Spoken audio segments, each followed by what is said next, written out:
In the shadow of the Black Rock Mountains, 1873, a single shot echoed across the autumn air, followed by dozens more.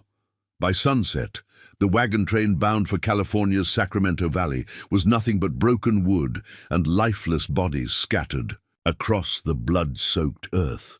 The infamous Blackwater gang had left no survivors from the massacre at Serpent's Pass, or so they thought. Before we jump back in, tell us where you're tuning in from.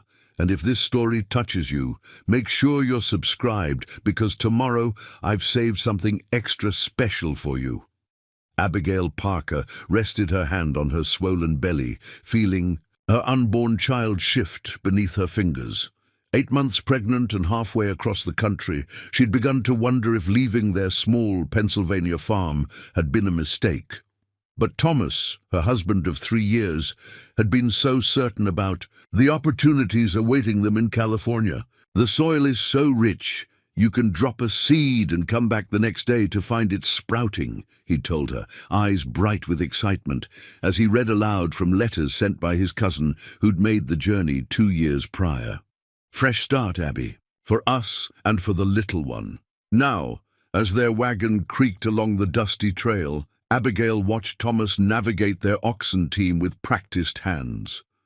The journey had been harder than either of them had imagined. 4 months on the trail had weathered their faces and thinned their frames, despite the relative abundance of supplies they'd managed to maintain.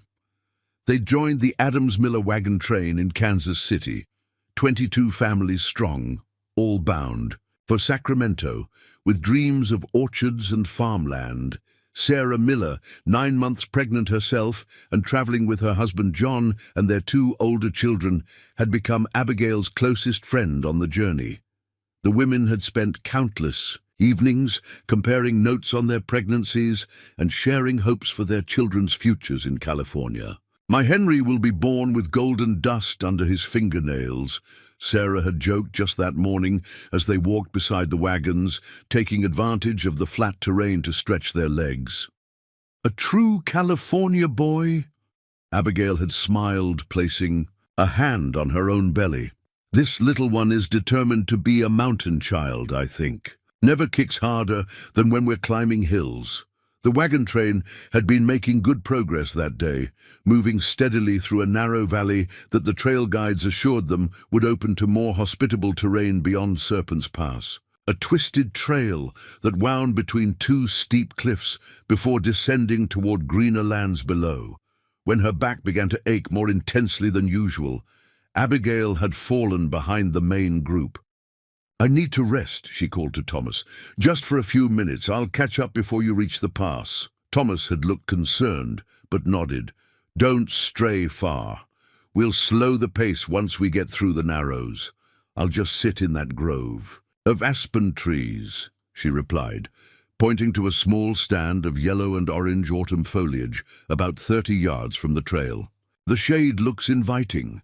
That simple decision, those few steps away from the rutted trail, had saved her life. Abigail had just settled herself against the trunk of a large aspen, sighing with relief as she took weight off her swollen ankles, when the first shot rang out. The sharp crack echoed between the mountain walls, followed immediately by shouting and more gunfire. Her first instinct was to run back to the wagons, back to Thomas, but something made her freeze in place. Through the golden leaves, she could see riders emerging from hidden positions along the ridgeline above the pass. At least 15 men, faces obscured by bandanas, rifles in hand, descending upon the wagon train with methodical precision. The sounds that followed would haunt Abigail for the rest of her life. Screams, pleas for mercy, the crack of gunfire, the splintering of wood as wagons were ransacked. Trembling uncontrollably, she pressed herself against the ground behind the aspen grove, one hand instinctively covering her mouth to stifle her sobs, the other wrapped protectively around her belly. Her child kicked violently, as if sensing the danger. "Check for valuables, then burn what's left," called a deep voice with a slight southern drawl. "Harrison wants no trails leading back to us." From her hidden vantage point, Abigail could see a tall man with a black beard directing the others. He sat atop a muscular chestnut stallion, watching impassively as his men moved methodically from body to body, wagon to wagon. Minutes stretched into hours as Abigail remained frozen in place, afraid to move, afraid to breathe too deeply. The afternoon sun began to sink behind the western mountains, casting long shadows across the valley. The bandits had finished their grim work, loading supplies and valuables onto pack horses. "Anything worth taking from the last wagon?" asked the bearded leader. "Just some books and women's things," replied one of his men. "Nothing valuable." "Torch it with the rest," the leader commanded. "Leave nothing but ash." As dusk settled over the massacre site, the bandits finally mounted their horses and rode south, following a trail different from the one the wagon train had been traveling. Abigail remained hidden until the sound of hoofbeats had long faded, her body cramped and her throat parched from fear and thirst. Only when the first stars appeared did she dare move, her joints stiff and aching as she struggled to her feet. The baby had gone eerily still, and a fresh wave of terror washed over her. Placing both hands on her belly, she waited until she felt a subtle movement, then nearly collapsed with relief. "We're alive," she whispered. "We're still here." The words felt hollow as she forced herself to approach the scene of destruction. The wagons had been set ablaze, but the autumn dampness had prevented them from burning completely. Blackened frameworks stood like skeletons against the night sky. And worse, much worse, were the bodies. Abigail moved through the carnage on trembling legs, searching desperately for Thomas.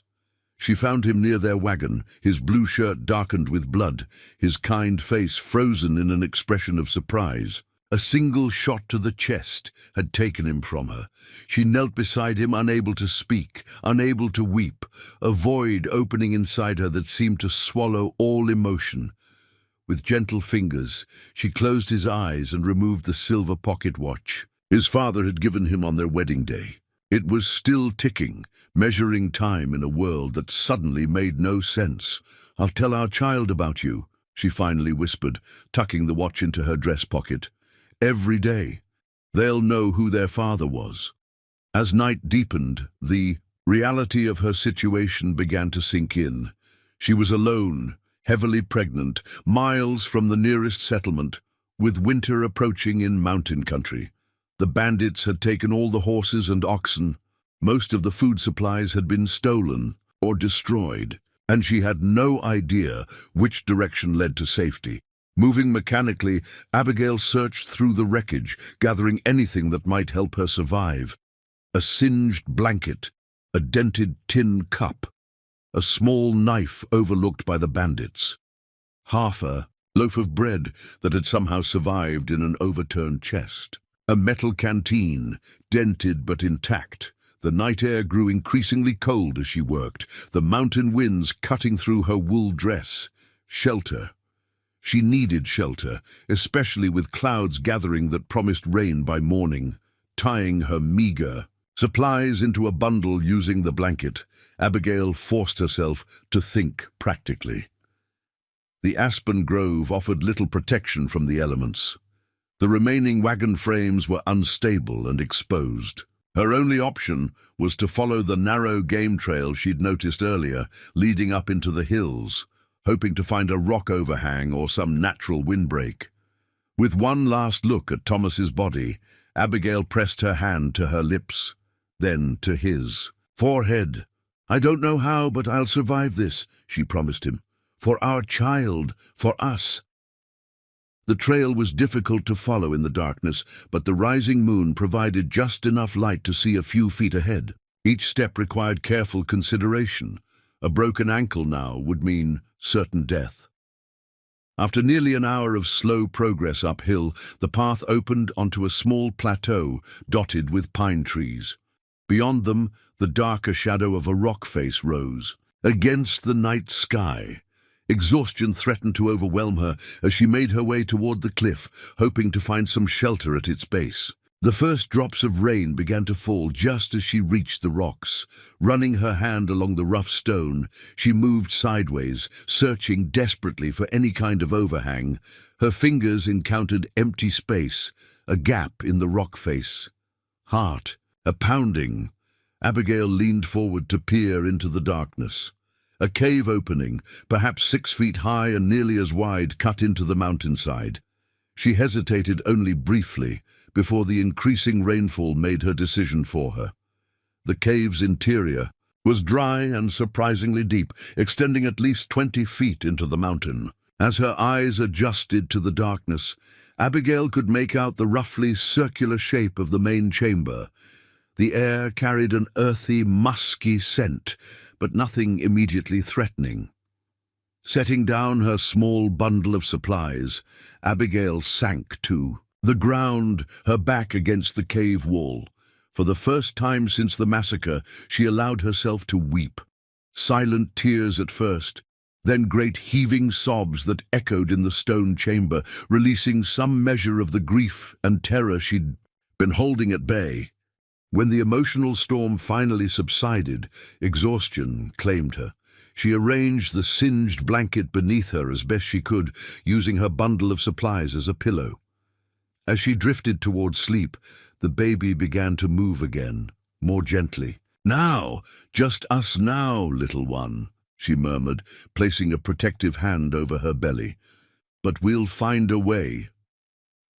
Outside, the rain intensified, drumming against the mountain and creating a curtain of water across the cave entrance. Inside, Abigail fell into an exhausted sleep, unaware that the cave had been recently occupied, or that its previous inhabitant would soon return. Abigail woke with a start, momentarily disoriented by the unfamiliar stone walls surrounding her. Daylight filtered weakly through the cave entrance, revealing details she'd missed in the darkness. Claw marks scoring the walls, a depression in the dirt floor lined with dried grasses and pine needles, scattered bones in a far corner. The realization hit her with nauseating force. This wasn't just any cave. This was a bear's den. Her breath caught as she frantically scanned the chamber for signs of the animal's recent presence. The bedding looked undisturbed for some time, the bones old and picked clean. Perhaps the bear had already sought different shelter for the coming winter, or was out foraging. Either way, Abigail knew she couldn't stay. Rising awkwardly to her feet, she gathered her meager supplies, wincing at the stiffness in her muscles. The events of yesterday crashed back into her consciousness. Thomas, the wagon train, all those people gone. A wave of dizziness washed over her, and she braced herself against the cave wall until it passed. She hadn't eaten since yesterday morning, and her canteen held only a few precious sips of water. Finding food and water had to be her priority, followed by safer shelter. The rain had stopped overnight, leaving behind a mist that clung to the mountainside and obscured the valley below. As Abigail stepped cautiously from the cave, she tried to get her bearings. The plateau stretched before her, dotted with pines and loose boulders. The path she'd followed upward was barely visible, a narrow track winding down toward where the massacre site would be. Beyond the plateau, the mountain continued upward, its peak lost in low clouds. Logic told her to head downhill, to follow the wagon trail forward to whatever settlement might lie ahead. But the thought of passing through the remains of the wagon train, of seeing Thomas and the others again, made her stomach clench. And what if the bandits returned? Abigail settled on a compromise. She would circle around the plateau, avoiding the direct path back to the trail, and find a vantage point where she could see the valley and determine the safest route forward. Her first task, however, was water. The rainfall would have left plenty behind if she knew where to look. Moving slowly among the pines, she searched for natural depressions in rocks where water might collect. After nearly 30 minutes, she found a small hollow in a granite outcropping, filled with about 2 cups of relatively clear rainwater. Using a corner of her blanket as a filter, she carefully filled her canteen, then drank deeply from what remained in the rock basin. The cool water revived her, clearing some of the fog from her mind. Food would be harder. Scanning the underbrush, she looked for anything recognizable. Berries, edible plants, mushrooms.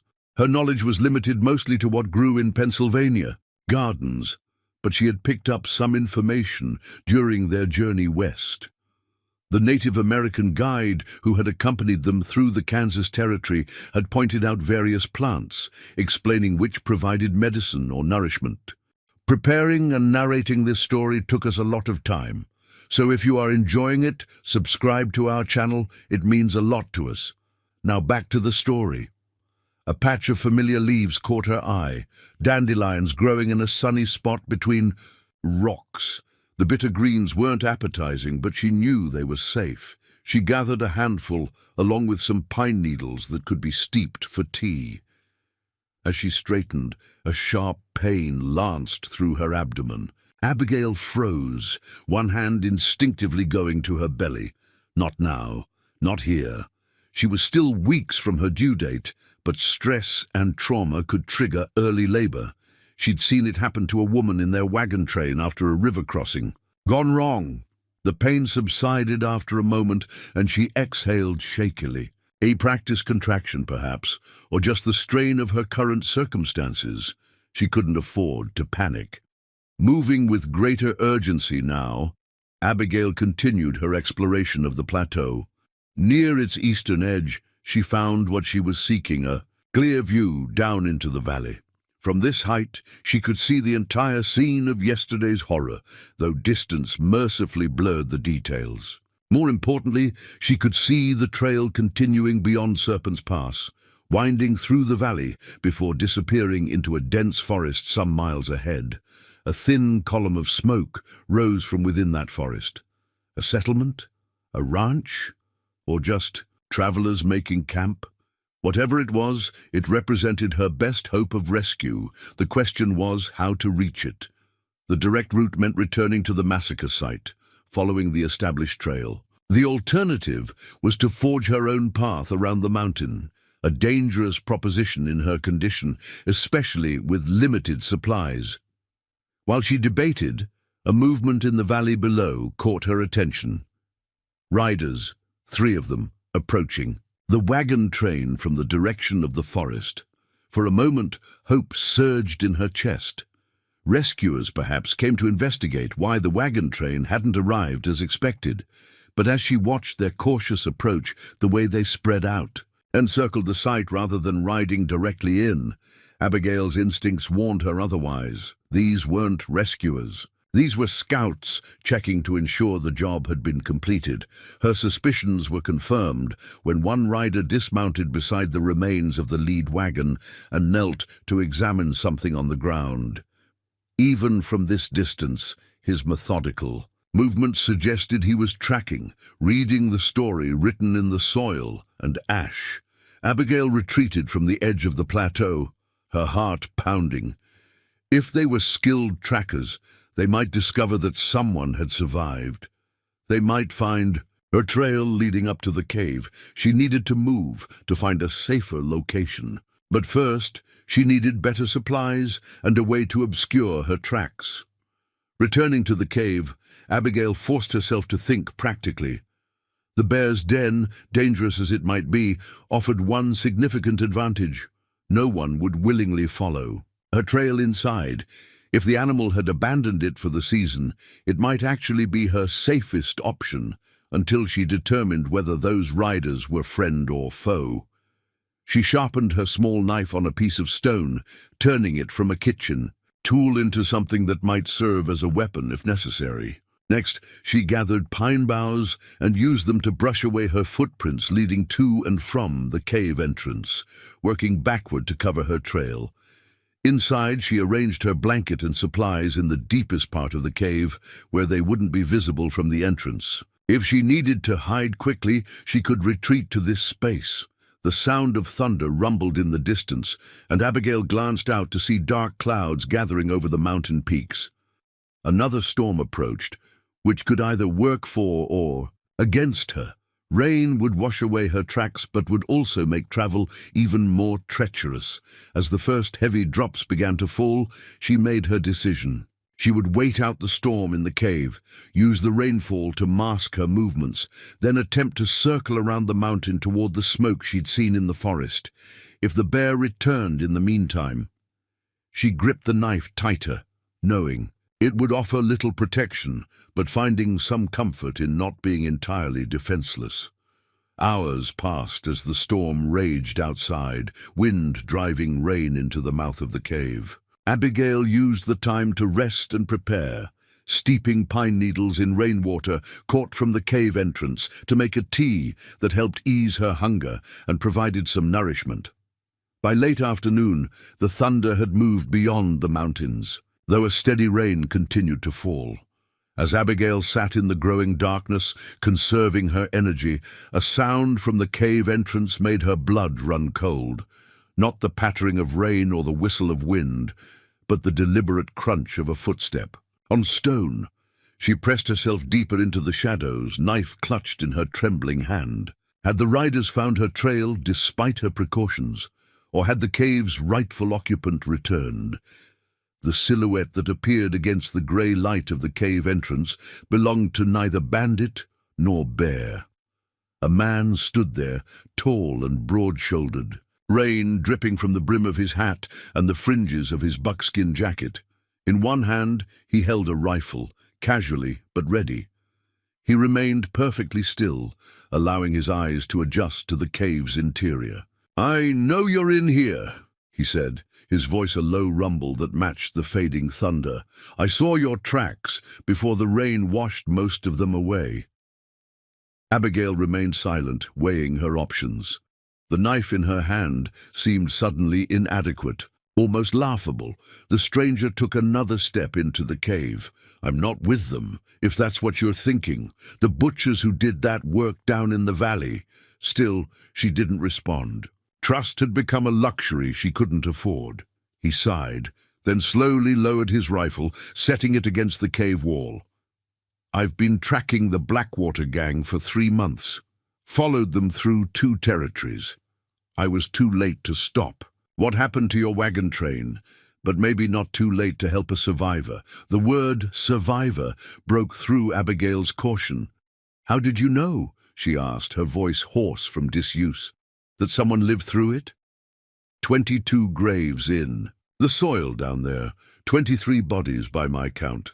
Someone took time to bury the dead but left one space empty. Someone gathered supplies from the wreckage, left tracks heading up this way. He took another step forward, then stopped as she shifted in the darkness. "My name's Caleb Holt. I was a guide for the Union Pacific before the Blackwater gang murdered. My brother's family near Laramie. Now I'm the only one still hunting them after the law gave up." Slowly, Abigail moved forward enough that he could see her, though she kept the knife visible. "I'm Abigail Parker," she said, watching his expression carefully as her condition became visible in the dim light. "And you're standing in a bear's den, Mr. Holt?" Caleb Holt froze at Abigail's words, his eyes flicking to the claw marks on the cave walls that he'd failed to notice in his focus on tracking the survivor. "Bear's den," he repeated quietly, instinctively lowering his voice, "and recently used from the smell of it. Black bear, I'd guess, not grizzly." "Is that supposed to be comforting?" Abigail asked, still gripping her small knife. A hint of a smile touched the corner of Caleb's mouth, there and gone so quickly she might have imagined it. Black bears generally avoid humans unless cornered or protecting cubs, but we shouldn't press our luck. He glanced back at the cave entrance, where rain continued to fall in sheets. "Storm's not letting up any time soon. We need to move to safer ground before nightfall." "We?" Abigail challenged, unwilling to simply trust this stranger despite his apparent knowledge of her situation. Caleb studied her for a moment, taking in her condition, the knife in her hand, the determination in her exhausted eyes. "Mrs. Parker, you're welcome to continue alone if that's your preference," he said evenly. "But you're 8 months pregnant in mountain country with winter coming. Those men I saw checking the massacre site weren't just passing through, they were making sure their job was finished, which means they suspect someone survived. If they pick up your trail—" He left the sentence unfinished, but the implication was clear. Abigail weighed her options. This man was right about one thing: her. Chances of survival alone were slim at best, impossible at worst. Yet trusting a stranger carried its own risks. "How do I know you're not with them?" she asked bluntly. "Sent to find any survivors?" Caleb unbuttoned his jacket and pulled aside his shirt collar, revealing an ugly scar that ran from his collarbone toward his shoulder. "Harrison Blackwater gave me this 6 months ago when his gang attacked my brother's homestead." His voice remained steady, but his eyes hardened. "They killed my brother, his wife, and their 10-year-old son. Only person they left alive was their daughter, Emily. She's 7. She hid in the root cellar, just like you hid in those aspens. I've been tracking them ever since, while Emily stays with my sister in Denver." The raw honesty in his voice convinced Abigail more than the scar itself. She lowered the knife slightly. "I saw my husband die," she said, the words catching in her throat. "Thomas. And our friends. 22 families. All gone." "I know," Caleb said simply. "And I'm sorry I didn't get here in time to stop it. But we need to move now if we're going to stay ahead of both the gang and the bear that calls this home." A distant rumble of thunder punctuated his words. The storm wasn't abating. If anything, it was intensifying. "Where would we go in this?" Abigail gestured toward the cave entrance. "I've got a camp about 3 miles north of here. It's well hidden, stocked with supplies, and secure enough to keep out unwanted visitors, human or animal." Abigail made her decision, pragmatism overriding caution. "All right, Mr. Holt. I'll go with you." She gathered her meager supplies. "But know this, I may be in a difficult situation, but I'm not helpless. Wouldn't dream of suggesting otherwise, Mrs. Parker." He retrieved his rifle and moved toward the entrance. "And it's just Caleb. Formalities seem pointless under the circumstances." "Then I'm Abigail," she replied, following him to the cave mouth where they both paused, surveying the rain-soaked landscape. Caleb pulled a heavy oilskin coat from his pack and held it out to her. "Put this on. It'll keep you dry and hide your condition if we run into trouble." The coat enveloped her completely, the sleeves hanging well past her fingertips. It smelled of wood smoke, pine, and the indefinable scent of long days in the wilderness. She rolled the sleeves back enough to free her hands, grateful for the unexpected warmth. "We'll stick to rocky ground when we can," Caleb instructed as they set out, "and use the stream bed where it's not too dangerous. Water washes away tracks." They moved slowly through the downpour, Caleb constantly scanning their surroundings, occasionally adjusting their course to utilize natural cover or harder terrain that wouldn't hold footprints. He matched his pace to Abigail's, offering a steady arm when the path grew slippery or steep. After an hour of difficult progress, Abigail's strength began to flag. Her legs trembled with each step, and spots danced before her eyes. Caleb noticed immediately. "We'll rest a moment," he said, guiding her beneath the shelter of a massive Douglas fir where the ground remained relatively dry. From his pack he produced a small tin of jerky and a flask. "Eat something. It's venison, tough but nourishing." Abigail accepted the offering gratefully, discovering how ravenous she truly was as she chewed the dried meat. The flask contained water sweetened with what tasted like maple, a trick I learned from a Shoshone guide, Caleb explained when she commented on the flavor. "Adds energy when you need it most." As she rested, he disappeared briefly, returning with several large leaves which he twisted into a rough cup shape. "Drink," he said, collecting fresh rainwater in the leaf cup and offering it to her. "Dehydration is dangerous, especially in your condition."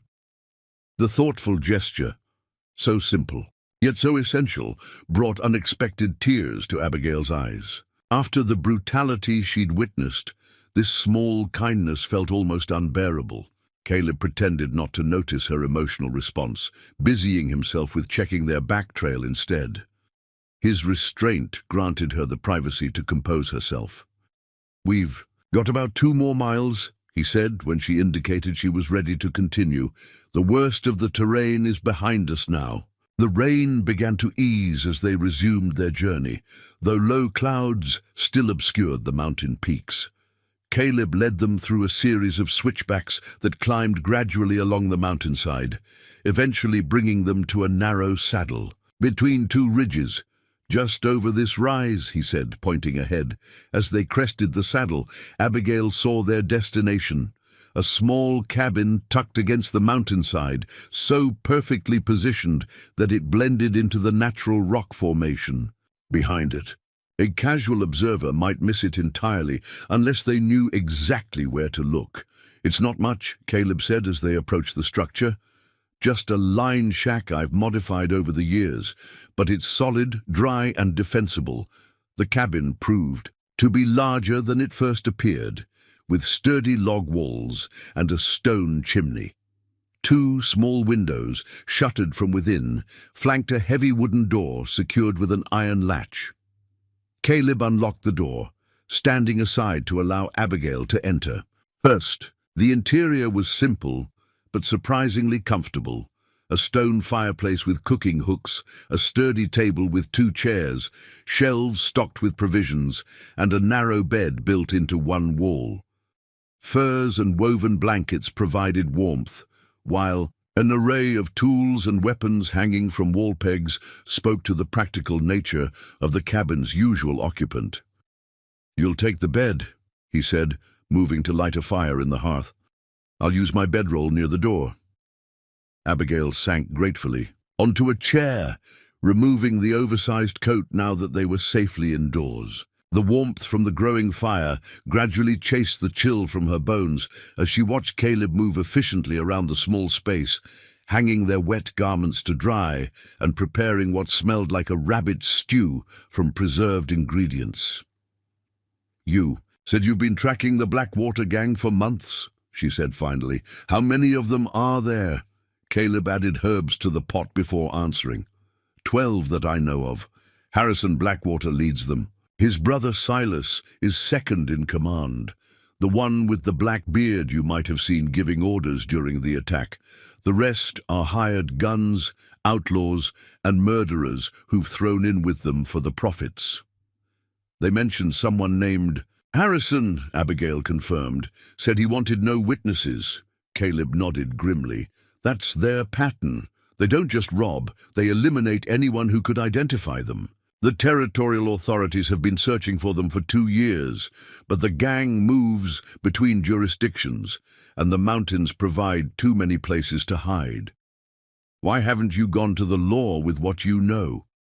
A shadow crossed Caleb's weathered face. I tried. Town sheriff in Laramie took my statement, forwarded it to the territorial marshal. 2 weeks later, the marshal's office declared the case closed, blamed it on Crow raiders, despite evidence to the contrary. He stirred the pot with more force than necessary. Found out later that Harrison Blackwater has connections to powerful men in the territorial government, men who benefit from the gang's activities. Some say the governor's own brother-in-law receives a percentage of their take. Abigail absorbed this information with a growing alarm. So there's no justice to be had through proper channels. Not for folks like us, Caleb confirmed, which is why I've been tracking them myself. I was close to finding their main camp when they suddenly changed course and headed towards Serpent's Pass. I followed, but... He gestured vaguely toward the direction of the massacre site. I was too late. They took something from the surveyor's wagon, Abigail said. I heard them arguing about a strong box they couldn't open right away. One of them said it contained maps. Caleb's head snapped up, his attention sharpened. Maps? What kind of maps? I don't know for certain, but the surveyor, Mr. Fletcher, mentioned during the journey that he'd been commissioned to chart new routes through these mountains. Something about potential mining interests. That explains it, Caleb said, understanding the dawning on his face. If Fletcher discovered viable mining locations in this range, those maps would be worth a fortune.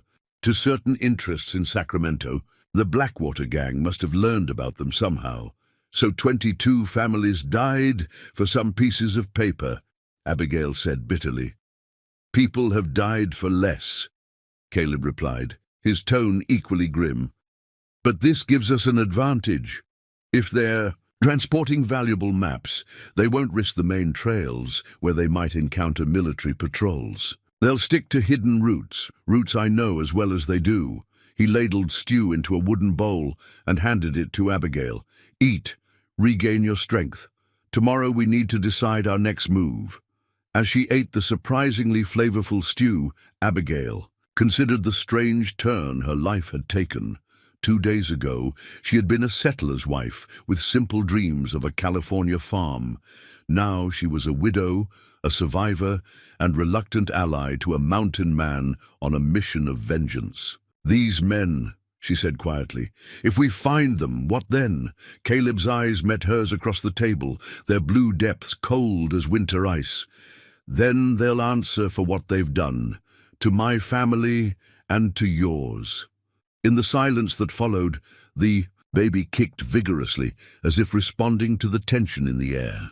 Abigail placed a protective hand over her belly, wondering what kind of world she would be bringing her child into, and whether either of them would live to see it. Dawn broke with surprising clarity after the previous day's storms. Abigail woke to sunlight streaming through cracks in the cabin's shutters and the scent of coffee brewing over the fire. She had slept deeply for the first time since the massacre, her body desperately claiming the rest it needed. Caleb stood at the small table, spreading a weathered map across its surface. He acknowledged her with a brief nod as she rose from the bed. "Storms past," he said, pouring coffee into a tin cup and offering it to her. "But it's left its mark. Mountain passes to the west will be treacherous for a few days. Possibly impassable in places." Abigail accepted the coffee gratefully, wrapping her hands around the warm cup. "Is that good or bad for us?" "Both. It hampers the Blackwater gang's movement, but also limits our options." He gestured to the map. "We're here. Nearest settlement is Rivers Bend, about 30 miles southeast. Under normal circumstances, 3 days' journey. And under current circumstances," Caleb's expression was grim, "potentially impossible. You're not in condition to navigate washed-out trails and rock slides. Even if you were, the gang's scouts were heading in that direction when I spotted them yesterday. They may have men stationed along the regular routes watching for survivors." Abigail sank into a chair, absorbing this information. "So we're trapped here?" "Not trapped, just limited." Caleb traced a different route on the map with his finger. "There's another option. Northeast of here, about 20 miles, there's a Shoshone winter camp. The chief, Grey Wolf, is known to me. We traded together when I guided for the railroad. A native camp. Would they welcome strangers?" "Not typically, but I once helped Grey Wolf's youngest son when he was caught in a rock slide. The debt between us remains open." Caleb studied the map intently.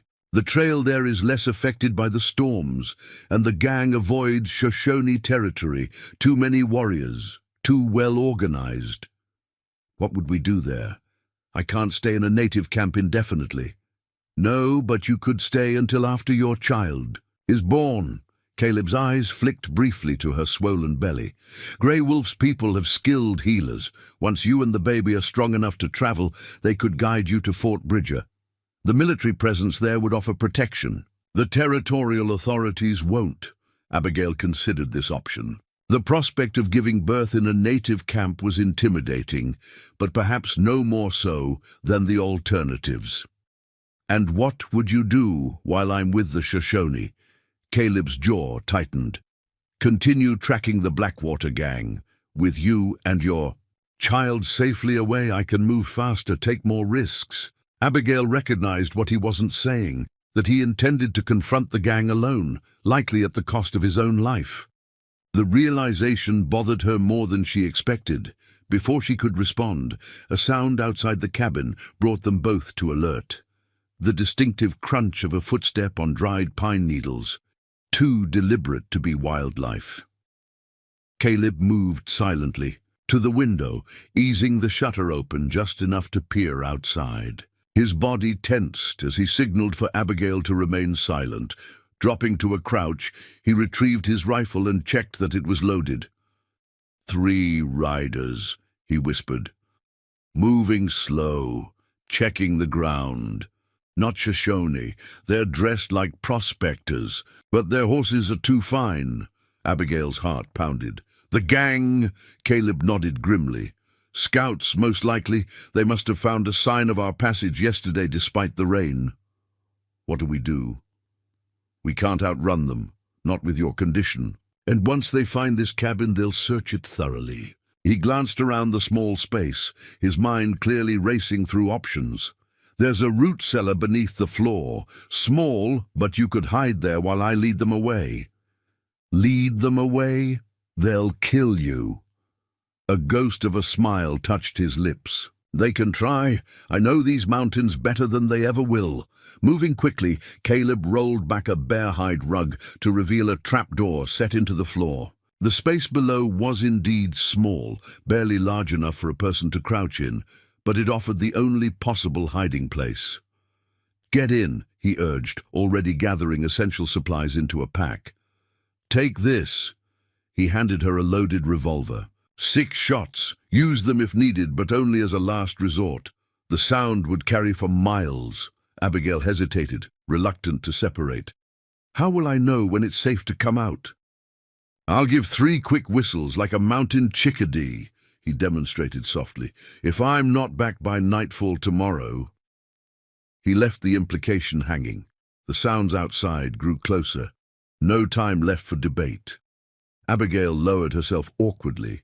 Into the cellar, the revolver cold and heavy in her hand. Stay alive, she whispered, as Caleb prepared to close the trapdoor. You too, he replied, then sealed her into darkness.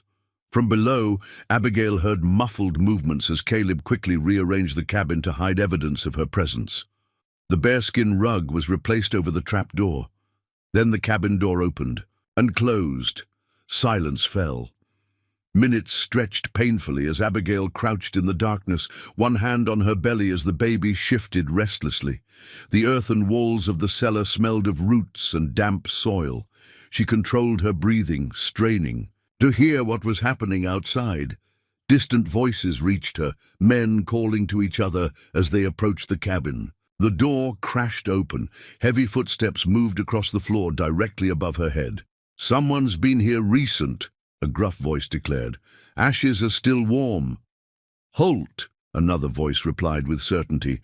Recognized his sign back in the valley. Man moves like a ghost, but he still leaves tracks for those who know how to read 'em. Harrison ain't gonna like this. Thought we lost that bastard back in Wyoming. Well, he's found us again. Question is, was he alone, or did he find that woman? Abigail's. Her breath caught. They knew about her. Somehow they knew a woman had survived. No sign of a woman here, the first voice said. Check outside. See if there's 2 sets of tracks leading away. More footsteps, then the door opening and closing again. Abigail remained frozen, the revolver clutched tightly. Above her, one man continued to search the cabin, his movements growing more thorough and deliberate. Something heavy scraped across the floor, the table being moved. Then clothing rustled directly above the trapdoor as the searcher crouched down. The bearskin rug was pulled aside. Abigail raised the revolver, aiming at the trapdoor, her finger tight on the trigger. The wooden door creaked as fingers probed for a grip to lift it. A shout from outside broke the tension. Riders coming fast from the east, at least 5 of them. The searcher abandoned the trapdoor, his footsteps pounding toward the door. Territorial patrol? Don't think so. Looks like Shoshone. Confusion and alarm colored their voices now. The sound of running feet, horses being mounted in haste. Leave it. We'll find Holt and the woman later. Go. Hoofbeats receded rapidly as The intruders fled. Abigail remained motionless in her hiding place, unsure if this was a trick to draw her out. Minutes passed, then an hour. The silence above became absolute. Just as Abigail was debating whether to risk emerging, she heard horses approaching again, slower this time, more controlled. Voices spoke in a language she didn't recognize. The cabin door opened. The white man's sign said, "Check the bear," a heavily accented voice said in English. "Where is bear in this place?" "The floor covering," another voice replied. "It is made from bear." Footsteps approached the trapdoor. Abigail steeled herself, aiming the revolver upward once more. The trapdoor lifted, and light flooded in. A face appeared in the opening, a native man of perhaps 50, his long hair streaked with grey, his eyes sharp with intelligence. "You can lower your weapon, woman who hides like a fox," he said. "Caleb Holt sends us to find you." Abigail hesitated, reluctant to relinquish her only defense. The man seemed to understand her caution. "He says to tell you the chickadee calls, but his voice must come through others." He extended a hand. "I am Grey Wolf of the Shoshone. The man who tracks the killers has saved my son's life before. Now he asks that we save yours." Slowly, Abigail lowered the revolver. "Where is Caleb?" Grey Wolf's expression grew serious. "He draws the evil men away from you and my people. He left trail signs for us to find you while he leads them toward the broken lands to the west. Will he be safe?" Even as she asked, Abigail knew the answer. "The mountain speaks to him as it does to few white men. But those he hunts are many, and he is one." Grey Wolf helped her climb from the cellar, his strong hands gentle as he noted her condition. "Your time grows near, woman of courage. We must reach our camp before your child decides to greet the world." Outside, Abigail found 4 Shoshone warriors mounted on paint horses, their expressions impassive but not unfriendly. A 5th horse, saddled differently with a specially designed seat that would accommodate her pregnancy, waited nearby. "Can you ride?" Grey Wolf asked. Abigail nodded, though in truth she was far from certain. Her experience was limited to placid farm horses, not mountain trails. "Good. We travel until sunset. The killers will not follow into our lands." As they rode away from the cabin, Abigail cast one last glance back, wondering if she would ever see Caleb again, or if his act of sacrifice would be their final interaction. The mountains that had seemed so threatening now felt like they held secrets she was only beginning to understand. Dangers, yes, but also unexpected allies and pathways to survival. The late afternoon sun cast long shadows across their path as they climbed higher, moving deeper into Shoshone territory. Behind them, on the western horizon where Caleb had led the Blackwater Scouts, dark clouds gathered once more. A storm was brewing, both literally in the mountains and figuratively, in the conflict that had drawn them all into its vortex. As they rode, Grey Wolf kept a steady pace beside Abigail, his weathered face revealing little emotion. Yet occasionally his eyes would scan her posture, noting her discomfort with the practiced assessment of someone accustomed to evaluating physical endurance. "The child moves strongly," he observed after one particularly visible shift of Abigail's belly beneath her coat. Surprised by his perception, Abigail nodded. "Yes, more active since yesterday." "This is good. Strong spirits. Prepare for difficult journeys before they arrive." He gestured toward the mountain path ahead. "Likewise, travelers." "Your English is very good," Abigail remarked, seeking conversation to distract herself from the growing ache in her back. Grey Wolf's expression remained impassive, but something flickered in his eyes. Memory, perhaps, or old pain. "I spent 3 winters at the white man's school when I was young, before I understood that some knowledge carries a high price." He adjusted his horse's direction slightly to navigate a rocky section. "Later, I guided for the railroad surveys. That is where I met Holt. He said he helped your son. Grey Wolf nodded once, sharply. 2 summers passed. My youngest swift elk was caught when the mountain face broke apart during a hunt. His leg was crushed beneath stone. The other white guide said to leave him, that he would die anyway. His voice remained even, but his knuckles whitened on the reins. Holt stayed, worked through the night to free my son, carried him for 3 days to our camp. The story filled in another piece of the complex man who had saved her life. He seems to have a habit of rescuing people, Abigail said softly. He carries ghosts, Grey Wolf replied. Some men run from such spirits. Others seek to balance them with actions. He glanced at her. You carry ghosts now, too. The blunt assessment struck Abigail with unexpected force. Yes, she carried ghosts. Thomas, their friends, the future they had planned together, and like Caleb, she was finding that survival required more than simply continuing to breathe. It demanded purpose. They crested a ridge that offered a sweeping view of the valley below. In the distance, a thin column of smoke rose from a cluster of structures, nestled against a forested hillside, the Shoshone winter camp. We will reach our people by nightfall, Grey Wolf announced. My wife, Singing Rain, will prepare a place for you. She has brought many children into the world, both our people and others. The thought of giving birth among strangers was terrifying, yet strangely comforting compared to the alternative of facing it alone in the wilderness. Abigail found herself suddenly overwhelmed with gratitude for this unexpected turn of events. Thank you, she said simply, for helping a woman you don't know. Grey Wolf was silent for a long moment before responding. When the Great War between white men ended, an army captain came to our summer grounds. He said we must move to new lands set aside for us, lands with poor hunting and little water. His eyes remained fixed on the distant camp. When our elders refused, he ordered his men to burn our lodges and shoot our horses.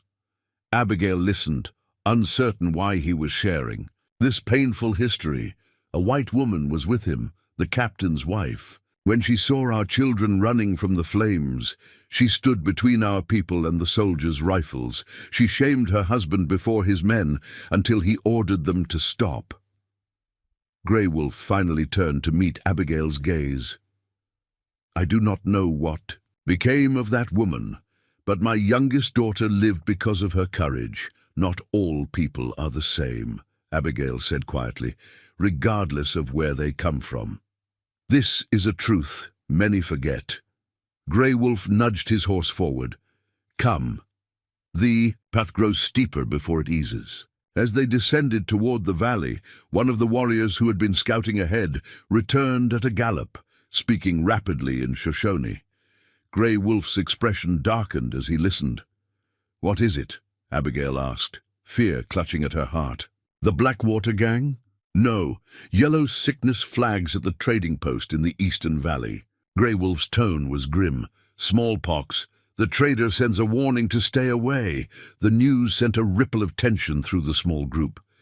Disease had devastated native populations repeatedly over the decades, a fact Abigail knew well from stories that had reached even her Pennsylvania home. Will this change our course? She asked. No, but it closes another path that might have helped Holt when he returns. Grey Wolf signaled to his men, who spread out in a protective formation around Abigail. We must be more cautious now. The sickness brings fear, and fear makes men act foolishly. As they continued their journey, Abigail felt the baby shift again, a rolling movement followed by a sharp kick just beneath her ribs. The discomfort was familiar, but something felt different, more intense, more purposeful. A twinge of pain wrapped around her lower back, then faded.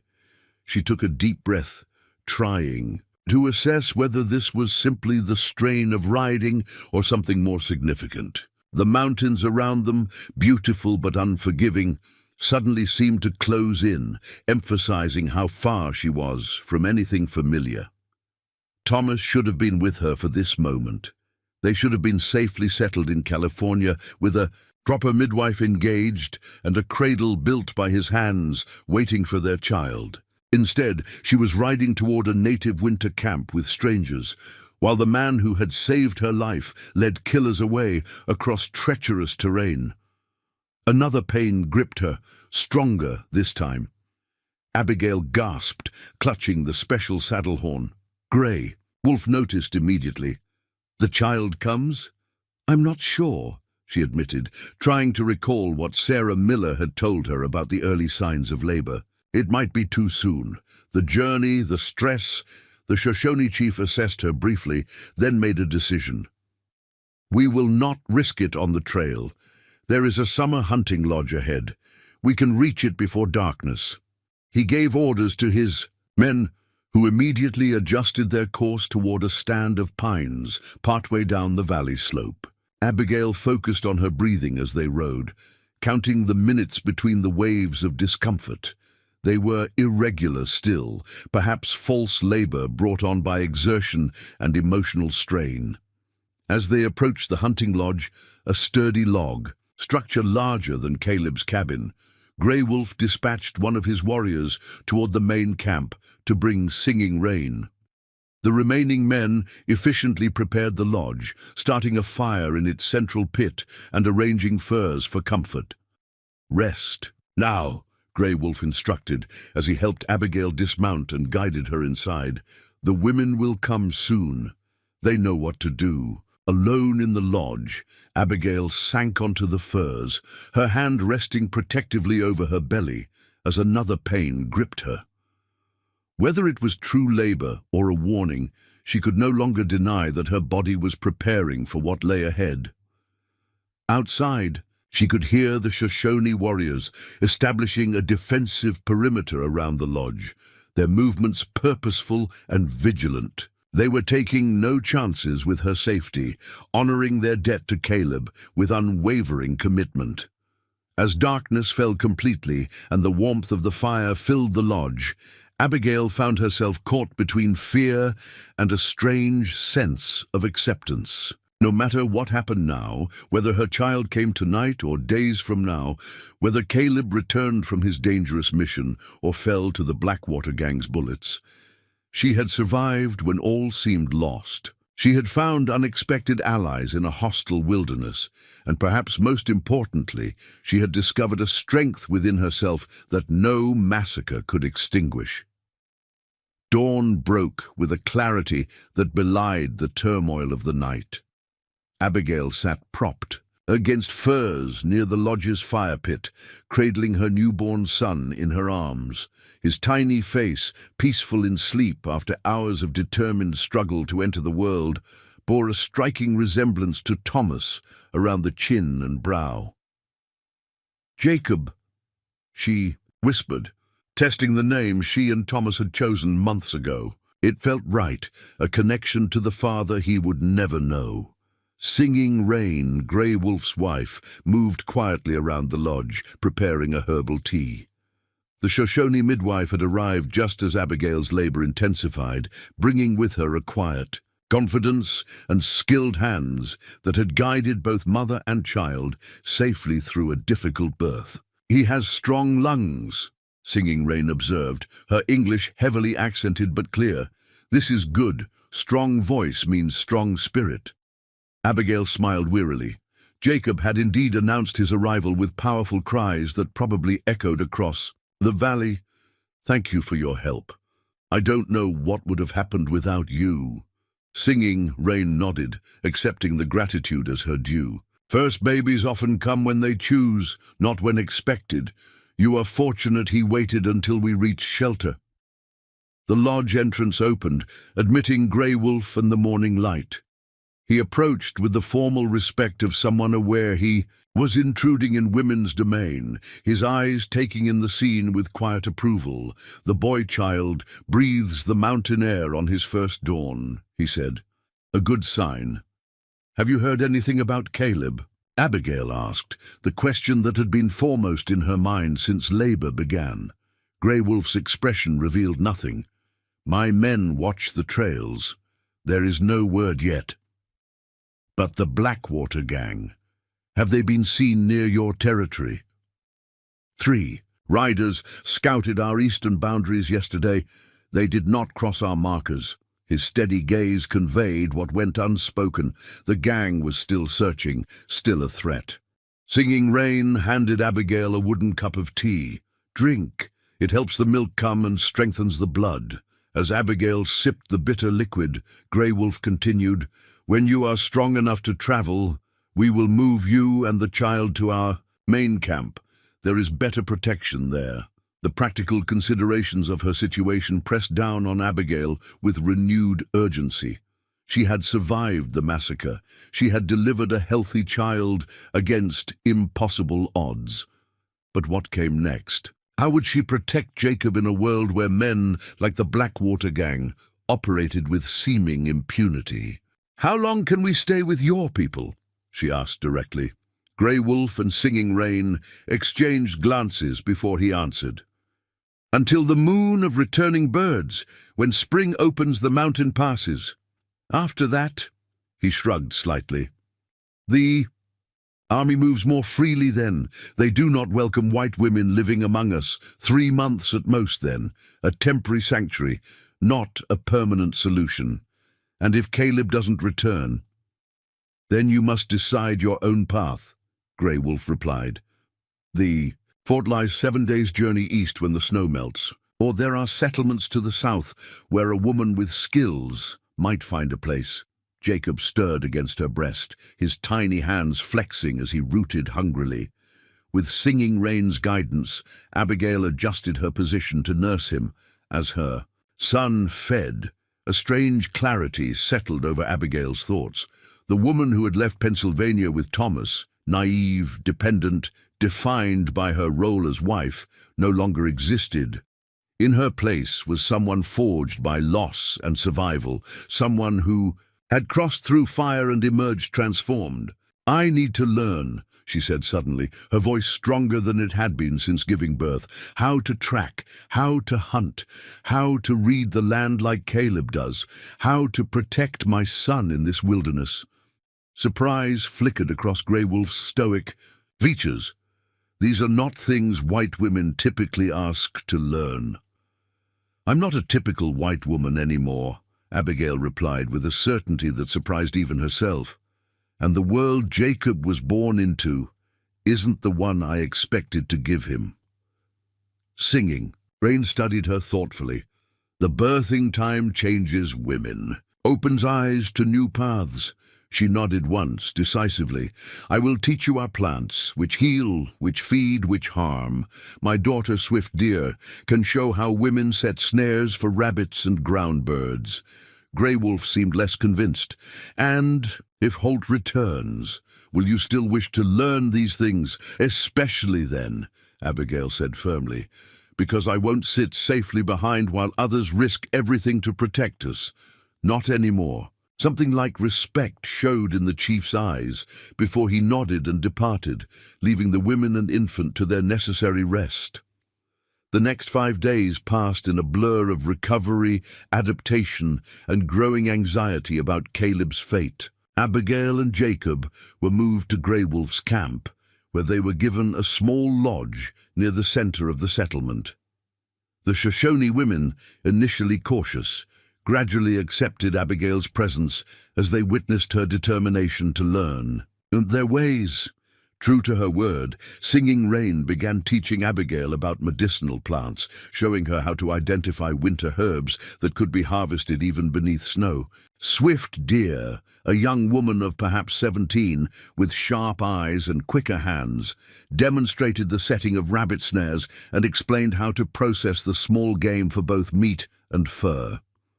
Abigail absorbed these lessons with an intensity born of necessity. Each new skill represented another chance for Jacob's survival if they found themselves alone again. Each day without word of Caleb increased the likelihood that she would indeed need to rely solely on herself.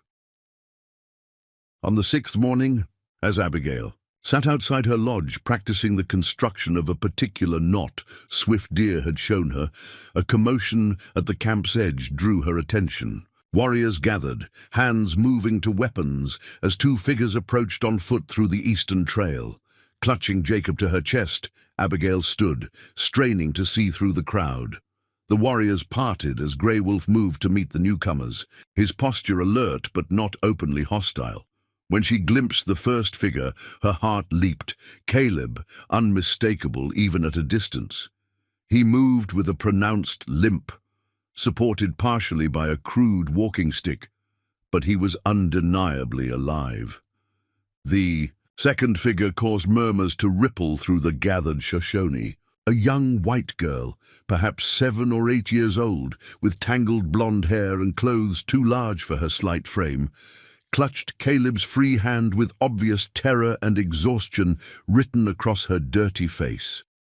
Abigail moved forward without conscious thought, Jacob secure in his carrier across her chest. As she approached, Caleb looked up, his weathered face showing momentary shock as he registered the bundle she carried. "You've been busy," he said, his voice hoarse from what sounded like exhaustion. "So have you," she replied, gesturing to the child clinging to him. Grey Wolf spoke rapidly in Shoshone, and 2 women approached to help Caleb, who was clearly injured beyond just the limp. He shook his head, refusing to relinquish either his standing position or the girl's hand. "This is Emily," he said to Abigail. "My niece." Understanding dawned immediately. "The girl who hid in the root cellar, your brother's daughter." Caleb nodded, his expression a complex mixture of pain, relief, and something darker she couldn't quite identify. The Blackwater gang was holding her, using her as bait in their main camp. A collective tension moved through the gathered Shoshone as they understood the implications. The gang had known Caleb was tracking them and had used the child to set a trap. "Are you being followed?" Grey Wolf asked sharply. "No," Caleb replied with grim certainty. "The men who knew where we were won't be reporting back to Harrison." The flat statement carried unmistakable finality. Abigail glanced at the young girl, wondering how much she had witnessed, how much more trauma had been added to her already unbearable burden. "She needs food and rest," Abigail said, moving closer and crouching slightly to meet Emily's frightened eyes. "Hello, Emily. I'm Abigail. And this is Jacob, my son. He's brand new, just 6 days old." The girl's eyes widened at the sight of the infant, momentarily distracting her from her fear. "He's so small," she whispered. "Would you like to see him? Better, maybe help me take care of him while your uncle gets his leg looked after?" Caleb shot Abigail a grateful glance as Emily's grip on his hand loosened slightly. "Mrs. Parker knows a lot about babies," he told his niece, "and I'll be right over there in the big lodge with Chief Grey Wolf. You'll be able to see me the whole time." The negotiation worked. Emily reluctantly transferred her grip from Caleb's hand to Abigail's, allowing the injured man to finally accept assistance from the Shoshone healers. As they settled Emily in Abigail's lodge with warm broth and a clean blanket, the girl gradually began to emerge from her shell-shocked state. She studied Jacob with solemn curiosity, asking careful questions about his care that Abigail answered with equal seriousness. "Uncle Caleb came for me," Emily said suddenly, her small voice steady despite the weight of her words. "Just like he promised. The bad men said he wouldn't, but he did." "Your uncle is a man who keeps his promises," Abigail agreed, carefully combing the tangles from Emily's hair with her fingers. "He killed them." The matter-of-fact statement hung in the air. "Between them. The men who hurt my mama and Papa and Jamie," Abigail chose her words carefully. "Sometimes very bad people can only be stopped in difficult ways. Your uncle wanted to keep you safe." Emily nodded, a child's simple acceptance of a complex moral equation. "Are the other bad men still looking for us?" The question cut to the heart of their shared predicament. "Some of them, yes," Abigail admitted, "but not here, not now. Here we're protected by Chief Grey Wolf's people. And then what happens? Emily's penetrating gaze seemed too old for her young face. The question echoed Abigail's own thoughts from days earlier. What came next? What was the path forward for all of them now? "I don't know for certain," Abigail answered honestly, "but we'll figure it out together." Later that evening, after Emily had finally succumbed to exhaustion and Jacob was settled in the cradle board singing Rain had gifted them, Abigail made her way to the lodge where Caleb was recovering. She found him propped up on furs, his left leg splintered and wrapped, a deep gash on his forehead freshly stitched with sinew. "You look terrible," she said by way of greeting. A shadow of his usual wry smile touched his lips.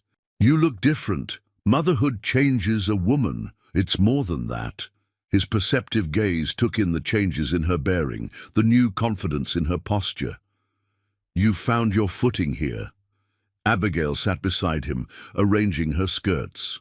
"The Shoshone women have been teaching me survival skills I should have learned long ago." "Planning to become a mountain woman?" "Planning to never be helpless again," she corrected.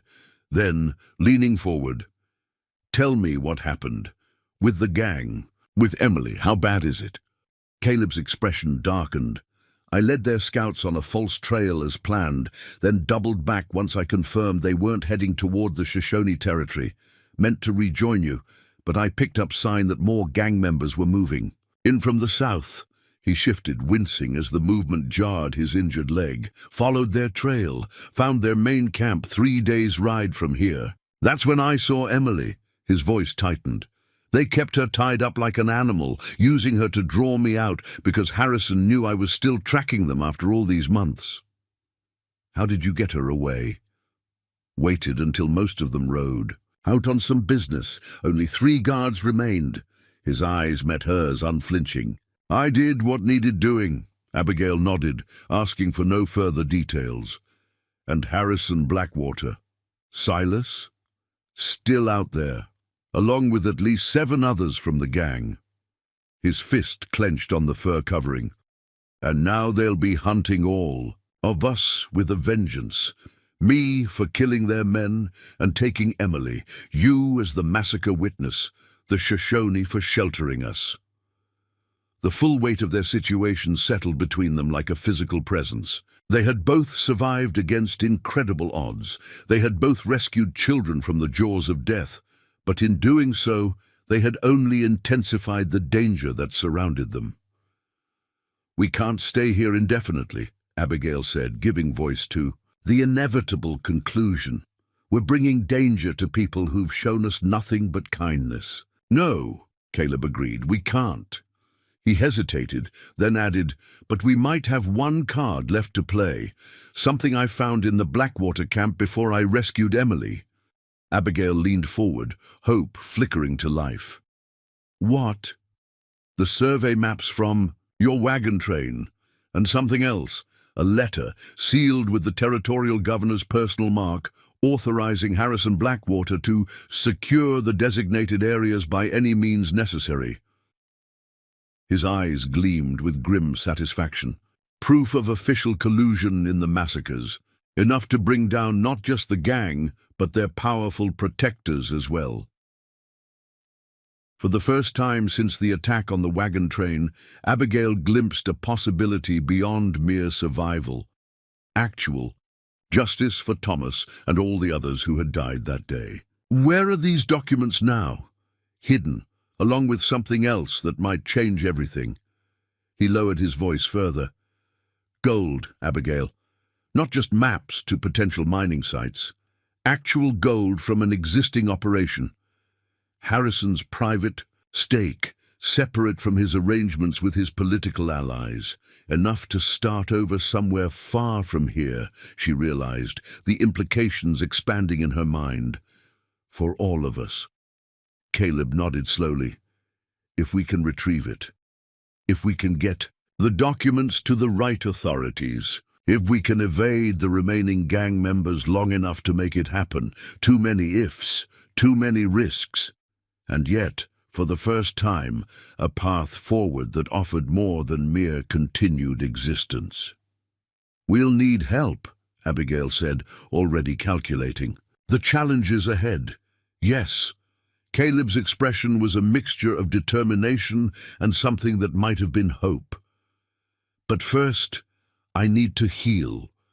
You need to continue learning, and we both need to prepare for the hardest journey yet. Outside, snow began to fall again, adding another layer to the winter blanket that temporarily protected them from pursuit. Inside the lodge, two people who had lost everything found themselves planning a future neither could have imagined just weeks before. A future that would demand every ounce of their newfound strength and transformed spirits. "There's something I need to show you," Abigail said after a moment of contemplative silence. She rose and retrieved a small package wrapped in buckskin from her belongings. Unwrapping it carefully, she revealed Thomas's pocket watch, still ticking steadily, despite everything it had witnessed. "I took this from him. After." Her voice caught slightly before steadying again. "I've been winding it every day. Keeping time as if the world hasn't changed." Caleb watched her with quiet understanding as she placed the watch between them. "I've been carrying it as a connection to the past, to Thomas. But last night, while Jacob slept, I realized something." She took a deep breath. "This watch doesn't just connect me to what I've lost. It reminds me that time continues, that we move forward even when it seems impossible." "A wise realization," Caleb said softly. "Emily needs more than safety," Abigail continued. "She needs to reclaim some part of her childhood. And Jacob deserves a future not defined solely by his father's." "Murder!" Her eyes met Caleb's with unflinching resolution. "Which means the Blackwater gang must be stopped completely, not just avoided." Caleb's expression grew solemn. "Taking down men like Harrison Blackwater isn't like a hunting game. It's dangerous, in ways that go beyond physical risk. I understand that, but I've been thinking about what you said, about the documents proving official collusion." Abigail leaned forward, her voice intense. "Those need to reach federal authorities, not territorial ones, someone beyond the governor's influence. The nearest federal marshal's office is in Denver, hundreds of miles from here, but not impossible to reach." Abigail's mind was working through possibilities, applying the same practical problem-solving that had helped her navigate the catastrophic changes in her life. "When will your leg heal enough to travel?" Caleb grimaced. "Singing Rain says 6 weeks for full strength, maybe 4 before I can ride without reopening the wound." "A month then. While we wait, I continue learning from the Shoshone. You recover. We prepare as thoroughly as possible." She traced the edge of the watch with her fingertip. "And we gather information. The Shoshone must have trading contacts, other allies who might know the gang's movements. Grey Wolf won't risk his people in a direct conflict with the Blackwater gang," Caleb warned. "He's already extending himself by sheltering us. I'm not suggesting he should, but knowledge is different from action." Abigail's expression was thoughtful. "The trading networks between tribes extend for hundreds of miles. News travels, even in winter." Caleb studied her with newfound appreciation. "You're not at all what I expected when I found you hiding in that bear cave." A smile touched her lips. "I'm not what I expected either." The lodge entrance opened, admitting Grey Wolf and Singing Rain. The chief's expression was grave as he settled across from them, while Singing Rain checked Caleb's bandages with practiced efficiency. "My scouts bring news," Grey Wolf said without preamble. "Riders at the Eastern Trading Post ask questions about a white woman with child and a man who walks the mountains like a shadow." Tension immediately filled the small space. "Blackwater's men?" Caleb asked. "No, different men. They wear badges." Abigail and Caleb exchanged surprised glances. "Lawmen? All the way out here in winter?" Grey Wolf nodded. "They show paper with writing and symbols. Ask if anyone has seen survivors from wagon train attacked at Serpent's Pass." "This changes things," Caleb said, shifting despite Singing Rain's disapproving click of the tongue. Could be legitimate law officers investigating the massacre, or could be more of Blackwater's corrupted officials hunting witnesses. You're territorial. Marshall issued bounties for the Blackwater gang 2 days ago, Grey Wolf continued. This news traveled fast, even through snow. $500 for Harrison Blackwater, $200 each for others named. This development was even more surprising. That doesn't make sense, Caleb said, brow furrowed. If the governor's office is protecting Harrison, why would the territorial marshal suddenly put bounties on the gang? Perhaps, Abigail suggested, not everyone in the territorial government is corrupt. Or perhaps something has changed in the power structure, or it's a trap, Caleb countered, a way to flush out anyone who might have evidence against them. Singing Rain, who had been quietly tending to Caleb's leg, spoke unexpectedly. When wolves fight for leadership, the pack suffers. Perhaps your white leaders now fight amongst themselves. Her simple observation carried profound insight.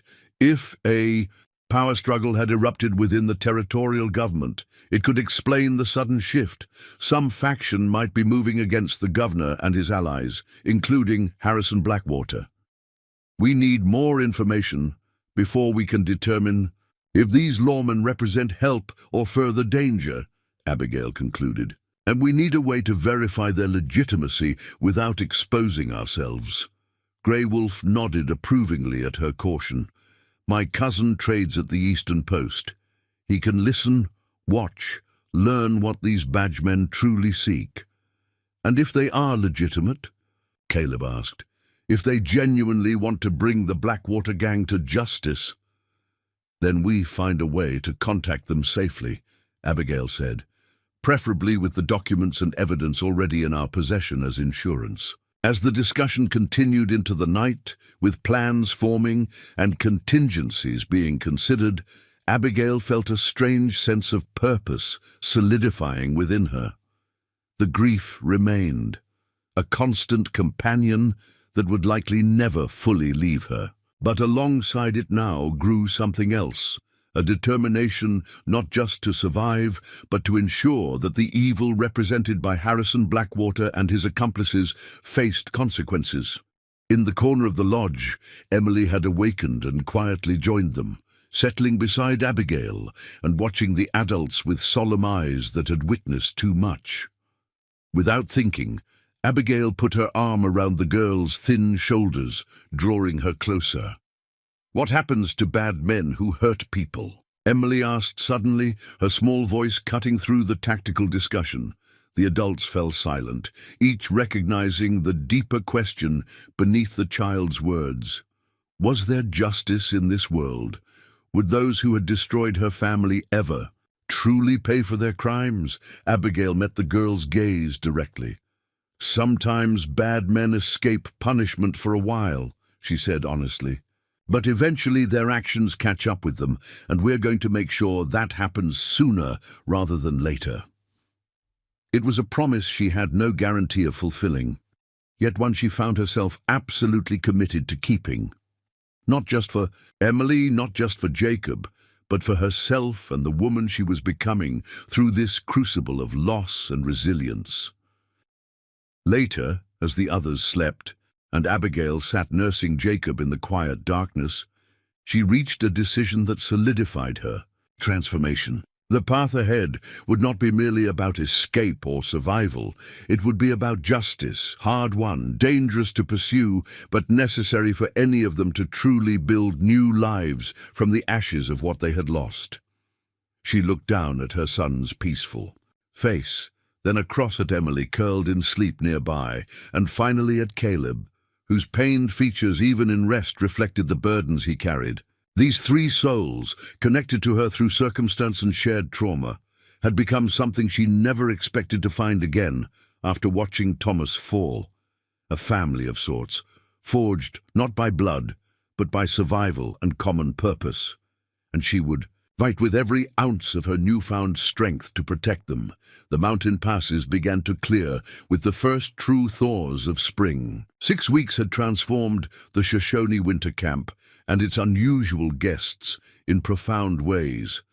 Caleb's injured leg had healed enough for him to walk without a cane, though he still favored it slightly when tired. Emily had gradually emerged from her trauma-induced silence, forming a special bond with Swift Deer, who taught her to identify animal tracks and bird calls. Jacob had grown from a newborn into a robust infant, his eyes tracking movement and his tiny hands grasping at the world around him. But perhaps the most remarkable transformation was Abigail's, the widow who had stumbled into a bear cave to escape. Massacre now moved with the confident grace of someone who had embraced a new identity. Under Singing Rain's tutelage, she had mastered dozens of survival skills, from crafting snares to preserving meat, from identifying medicinal plants to reading weather patterns in the sky. On this particular morning, Abigail stood with Grey Wolf and Caleb at the camp's edge, studying a crude map drawn in the dirt. The lawman departed the eastern trading post 3 days ago, Grey Wolf reported, pointing to a landmark on the map. My cousin says they spoke of returning to Fort Bridger to file reports. And you're certain they're legitimate? Abigail asked. The chief nodded. They showed papers to the trader. Official documents with federal seals, not territorial. They seek both survivors of the wagon train and the Blackwater gang. Did your cousin learn their names? Caleb asked. One is called Drummond, a tall man with a mustache like walrus tusks. The other Jensen, younger with burn scars on one hand. Grey Wolf met their eyes directly.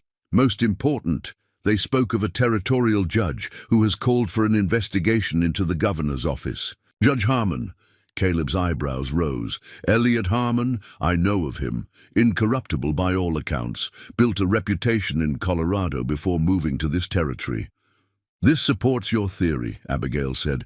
A power struggle within the territorial government. Someone moving against the corrupt officials who've protected Blackwater. Which means we might have actual allies within the system, Caleb concluded. If we can reach them safely.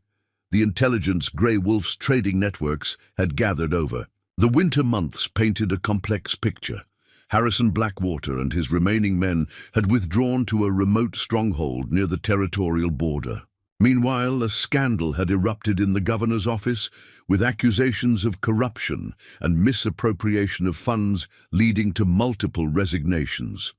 Most significantly, Judge Harmon had been appointed to oversee a special investigation into allegations that territorial officials had colluded with outlaws to eliminate settlers with legal claims to valuable lands. The trap we set bears fruit, Grey Wolf said, satisfaction evident in his typically stoic expression. The trap had been Abigail's idea, a carefully crafted message delivered through native trading networks that hinted at a surviving witness. From the Serpent's Pass massacre without revealing her identity or location, the message had reached a newspaper editor in Denver, who published it as an unverified report that nevertheless caught the attention of federal authorities. The time approaches for your journey, Grey Wolf continued.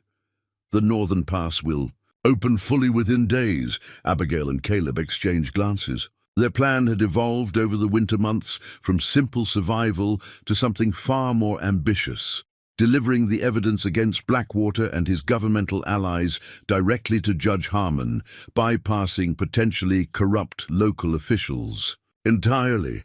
We'll need to move quickly once we start, Caleb said.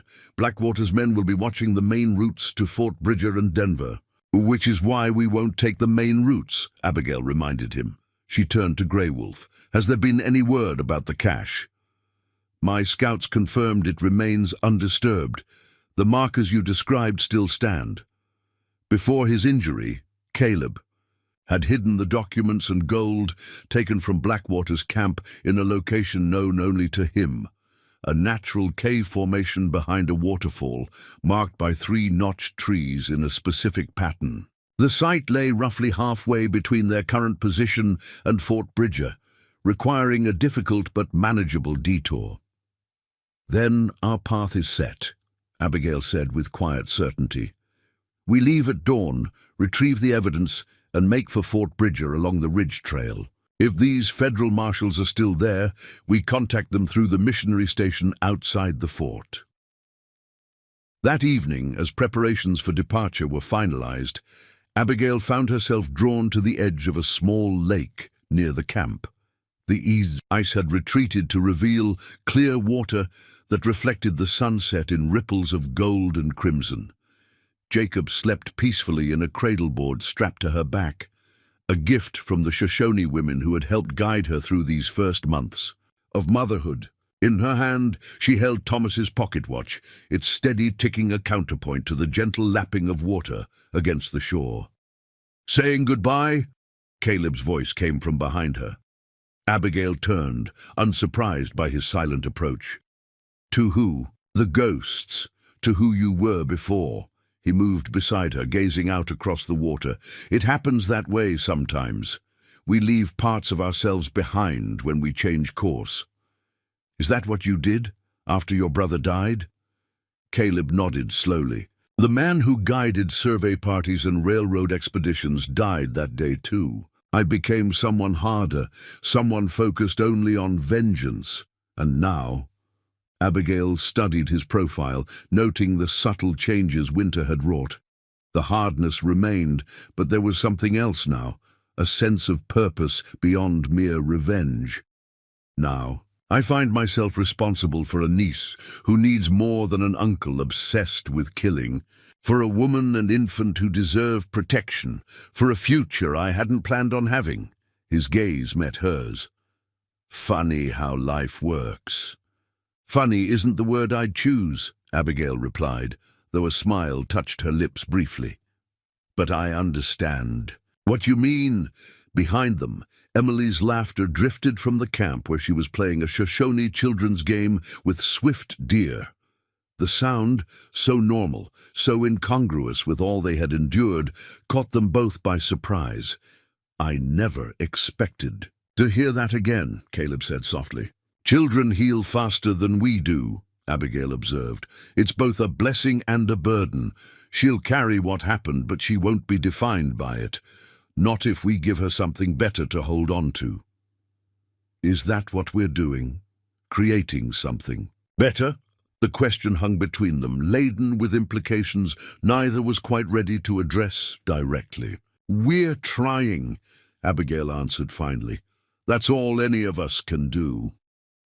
Dawn brought clear skies and mild temperatures, ideal conditions for the journey ahead. The Shoshone gathered to bid farewell to the strange family that had shared their winter camp. Grey Wolf presented Caleb with a fine new rifle and ammunition. "To protect those in your care," he said formally. Singing Rain embraced Abigail, pressing a small buckskin pouch into her hand. "Medicines for the journey. The small one may have teeth soon. This will ease his pain." Swift Deer knelt before Emily, offering a beautifully crafted knife in a beaded sheath.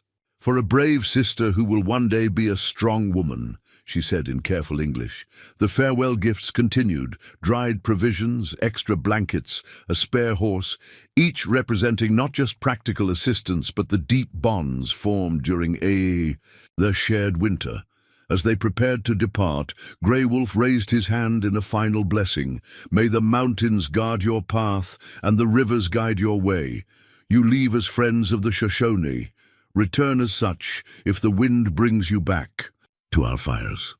With Jacob secured in a special carrier Caleb had designed for horseback travel, Emily riding double with Abigail, and their provisions distributed among 3 sturdy horses, they set off toward the northern pass that would lead them back into the wider world and toward the confrontation that awaited. Their journey over the next 5 days tested everything Abigail had learned during the winter. They faced washed-out trails, a late snowstorm that forced them to shelter for nearly 24 hours in a hastily constructed lean-to, and the constant vigilance required to avoid potential enemies. Emily proved remarkably resilient, rarely complaining despite the difficult conditions. Jacob, true to Singing Rain's prediction, began teething, his discomfort soothed by the herbal remedies she had provided. On the 6th day, they reached the waterfall where Caleb had hidden the crucial evidence. "Wait here," he instructed, dismounting, carefully to avoid stressing his healing leg. "I'll retrieve the cache." Abigail watched as he disappeared behind the cascading water, emerging some 15 minutes later with a weatherproof leather pouch secured tightly under his arm. "Everything's intact," he reported, his expression showing both relief and renewed determination. "The documents, the gold, all of it." That night, camped in a sheltered grove, they examined the evidence by firelight. The surveyor's maps detailed rich mineral deposits across territories currently designated for settler expansion or native reservations. The letter bearing the territorial governor's seal explicitly authorized Harrison Blackwater to secure these areas through expedient means. Most damning of all was a ledger showing payments to various officials, including Captain James Morton of the Territorial Militia, who had been conspicuously absent from areas where Blackwater operated. "This is enough," Abigail said, carefully returning the documents to their protective covering. "Even if the governor claims the letter is a forgery, the financial records can be verified." "Assuming we can get it to Judge Harmon without being intercepted," Caleb reminded her. "We're still 2 days from Fort Bridger, and that's the most dangerous part of our journey." His assessment proved prophetic. The following afternoon, as they traversed a narrow ridge trail, Emily suddenly pointed to the valley below. "Riders," she said, her voice barely above a whisper. "Like the bad men who took me." Caleb immediately signaled for them to dismount and move behind the cover of large boulders that bordered the trail. Through his spyglass, he surveyed the distant figures. 5 men, he reported grimly, headed this way. And Emily's right. That's Silas Blackwater in the lead, Harrison's brother. Abigail felt ice form in her stomach. "Can we outrun them?" "Not on this terrain. Not with the children." Caleb's mind worked rapidly, calculating options. "There's a box canyon about half a mile ahead. Defensible position, but we'd be trapped." Abigail finished his thought.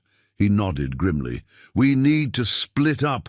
I'll lead them away, create a false trail. You take the children and the evidence, continue toward Fort Bridger along the upper ridge." "No." Abigail's response was immediate and firm. "We stay together. There has to be another way." "There isn't," Caleb insisted. "You know these mountains now. You can make it to the fort with the children. I'll circle back and rejoin you once I've lost them." "And if you don't? If something happens?" She gestured to Emily, who watched them with wide, frightened eyes. "She's already lost everyone once, and Jacob will have you," Caleb cut in. "This isn't a debate, Abigail. It's the only chance any of us have." His expression softened slightly. "I'm not planning to die. Just to lead them away long enough for you to reach safety." The approaching riders left no time for further argument. Quickly, they transferred the evidence pouch and essential supplies to Abigail's horse. Caleb knelt briefly before Emily. "I'm coming back," he promised, his voice fierce with determination. "Just like before. You believe that, right?" The girl nodded, her small face set in a brave attempt not to cry. "I'll take care of Aunt Abby and Jacob until you do." The simple declaration, and Emily's unconscious designation of Abigail as aunt, nearly broke Abigail's composure. She met Caleb's gaze over the child's head, volumes of unspoken words passing between them. "Northeast Ridge. Stay high. There's a missionary station just before the fort. Look for the white cross on the hillside. Ask for Reverend Simmons. He's trustworthy." Caleb mounted his horse, checking his rifle one last time. 3 days. If I'm not there in 3 days, we'll be waiting," Abigail said firmly. With a final nod, Caleb rode out, deliberately leaving a clear trail southward. away from Abigail's intended route, but clearly visible to the approaching riders. Abigail wasted no time. Securing Jacob, helping Emily mount, she led their remaining horses up a barely visible game trail that would take them higher into the rocky terrain where pursuit would be difficult. As they climbed, she heard distant shouts, then the unmistakable sound of gunfire echoing across the valley. Emily flinched, turning fearful eyes to Abigail. "He'll be all right," Abigail assured her, hoping her voice concealed her own terror. "Your uncle is too smart to be caught. Come now, we need to keep moving." For the next 2 days, they traveled steadily northeast, following Caleb's instructions. Abigail put every skill she had learned from the Shoshone into practice, moving without leaving obvious signs, finding safe water sources, constructing temporary shelters, comforting both children through the ordeal. On the afternoon of the 3rd day, as spring sunshine bathed the landscape in golden light, they crested a hill and saw it in the distance, a simple wooden cross rising above a small cluster of buildings. The missionary station. Beyond it, perhaps another 2 hours' ride, the larger outline of Fort Bridger itself. "We made it," Abigail whispered, tears of relief stinging her eyes. As they approached the station, a tall figure in a black coat emerged from the main building, shading his eyes against the sun. Behind him, 2 men in the distinctive clothing of federal marshals appeared, alert but not overtly threatening. "Hello there," the first man called, presumably Reverend Simmons. "God brings travelers safely to our door." Abigail advanced cautiously, her eyes fixed on the marshals. One sported an impressive walrus mustache. The other's left hand bore visible burn scars, Drummond and Jensen, just as Grey Wolf's cousin had described. "My name is Abigail Parker," she called back, her voice steady despite her exhaustion. "I'm a survivor of the Serpent's Pass massacre, and I've brought evidence against those responsible." The marshals exchanged startled glances before stepping forward.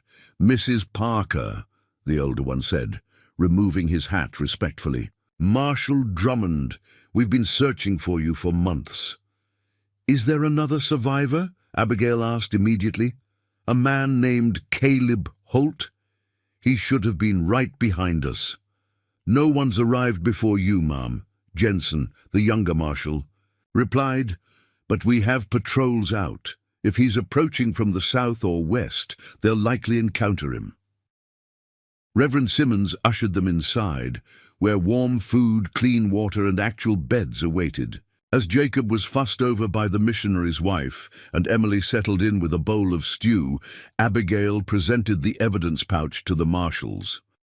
"This needs to go directly to Judge Harmon," she insisted. "No intermediaries."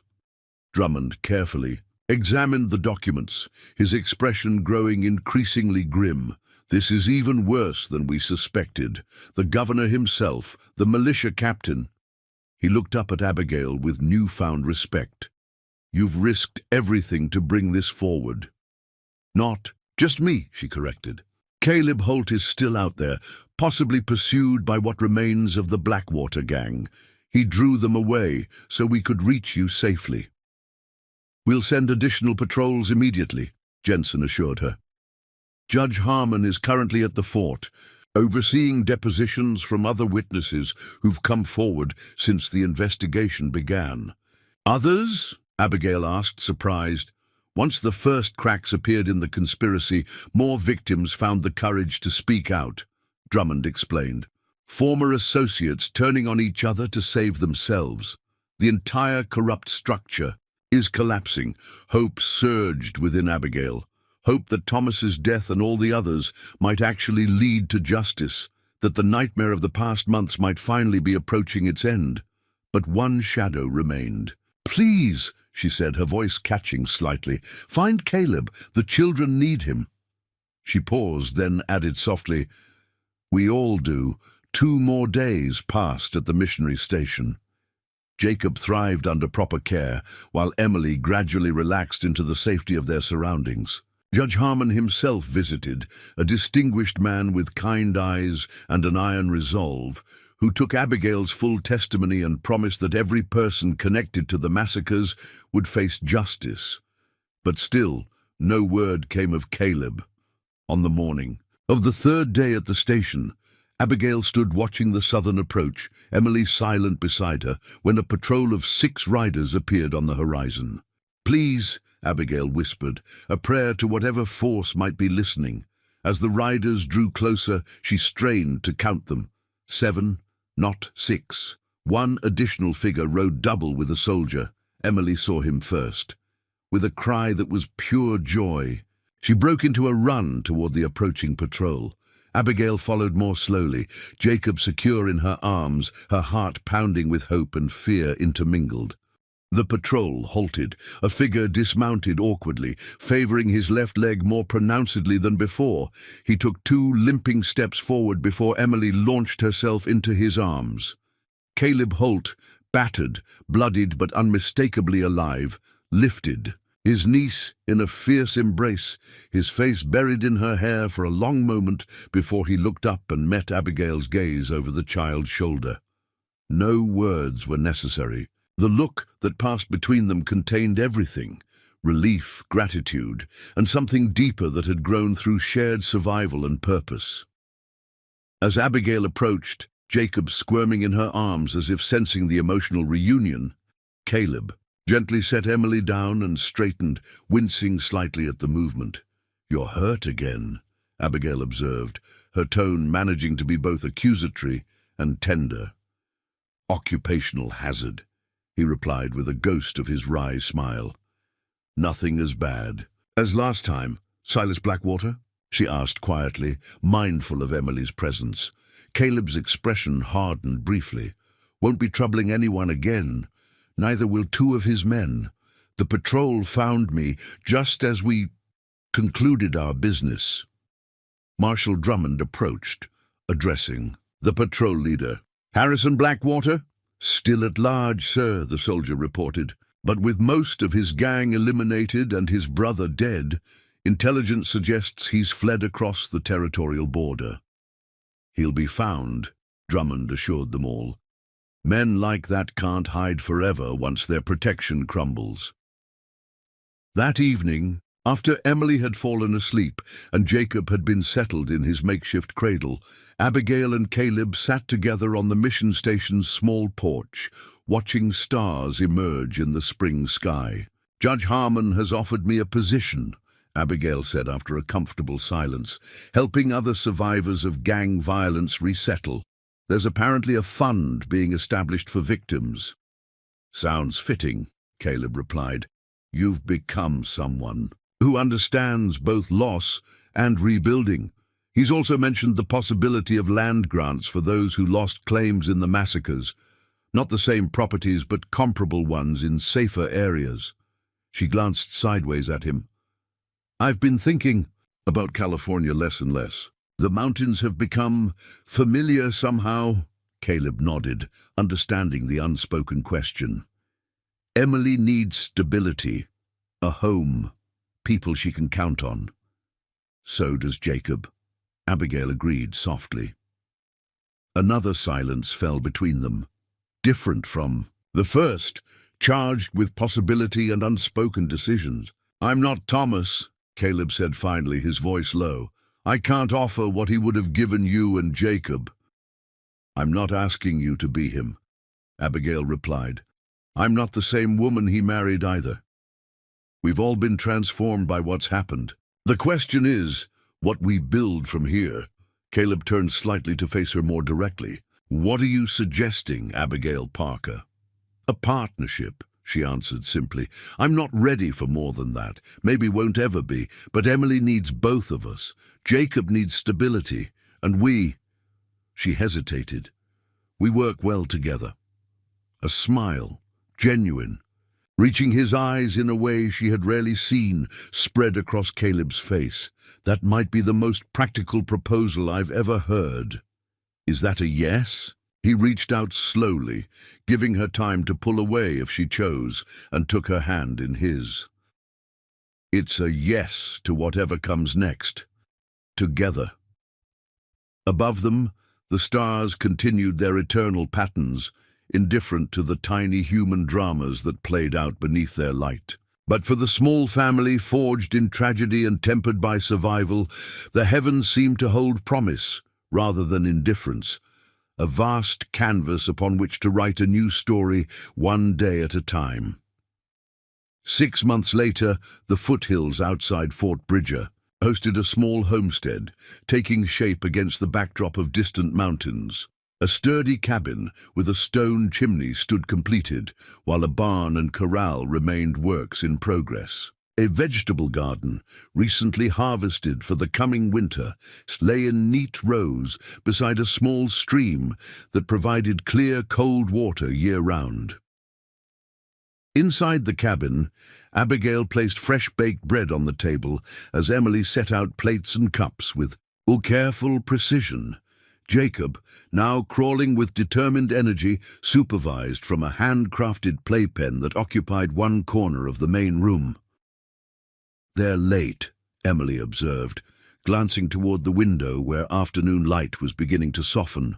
"Toward evening. Your uncle said the meeting with Judge Harmon might run long," Abigail reminded her, "and Marshal Drummond had new information about Harrison." The name still carried weight, even after half a year.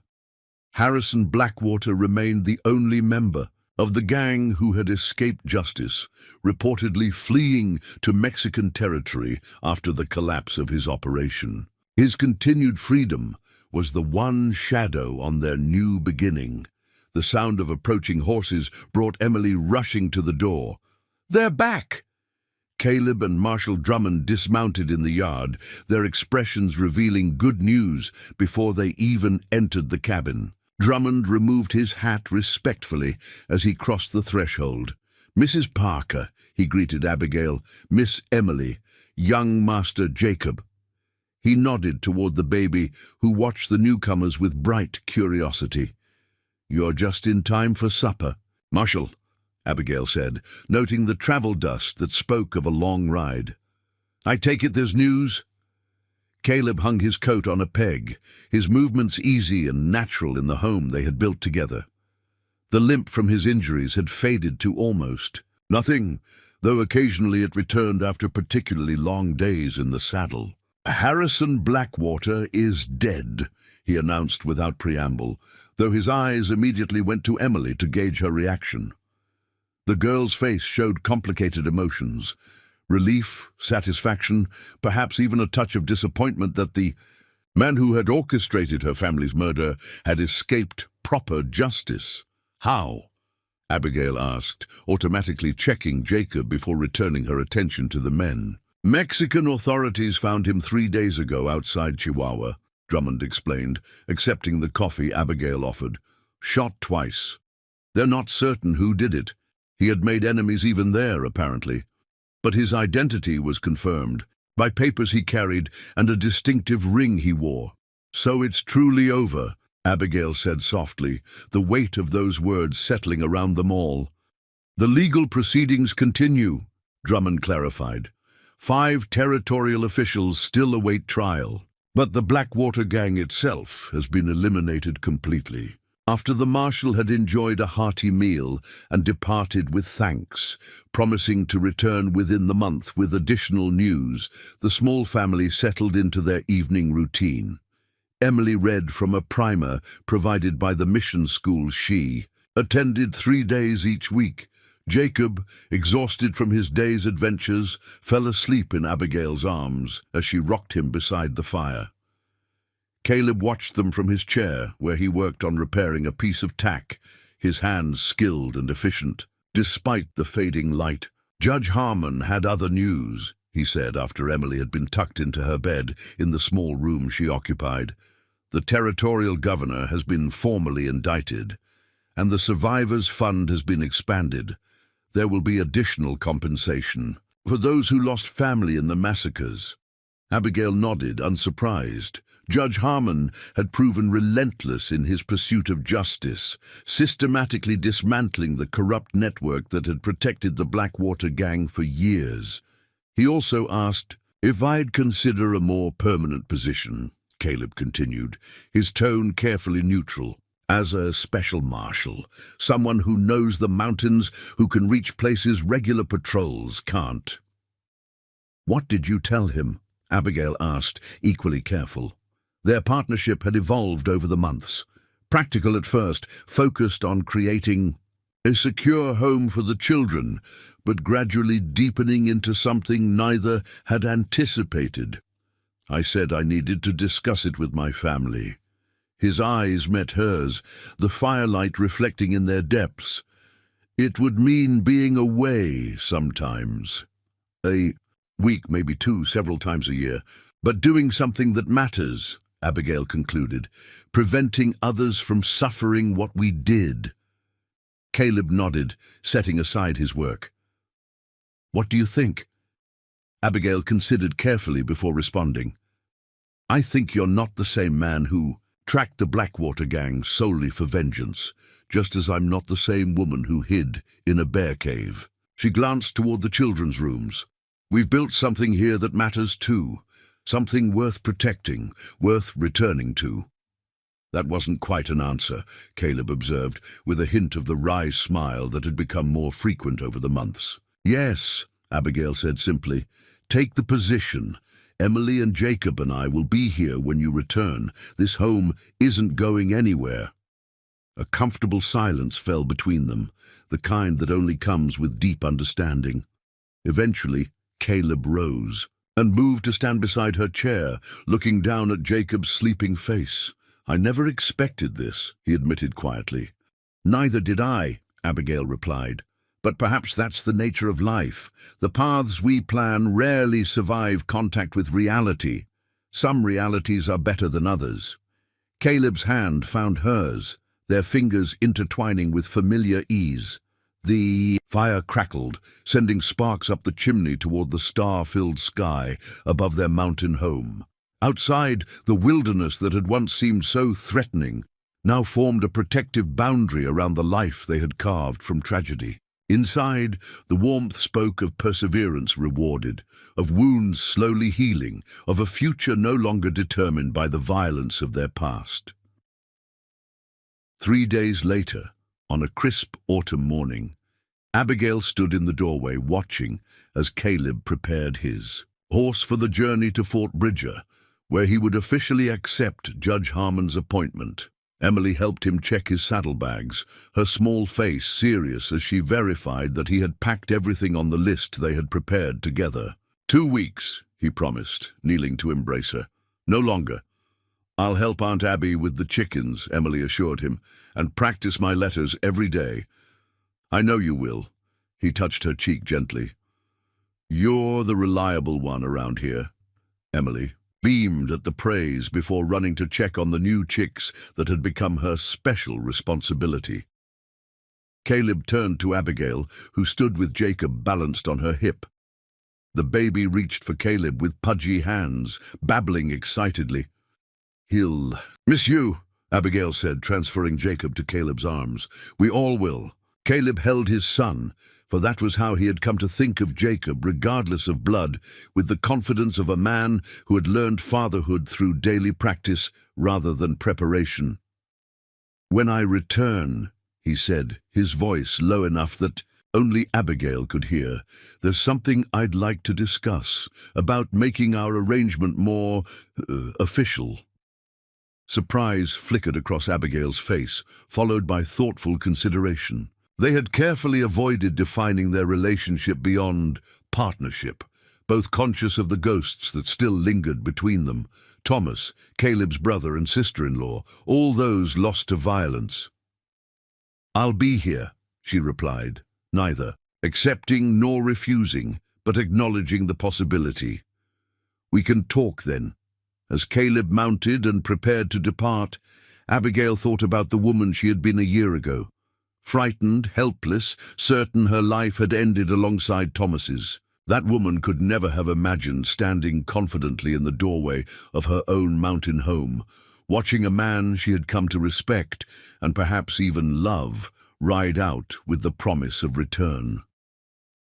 The journey from that blood-soaked day at Serpents past to this quiet morning had been marked by unimaginable hardship and unexpected grace in equal measure. It had stripped away everything familiar, forced her to rebuild herself from the foundation up, and ultimately revealed strengths she never knew she possessed.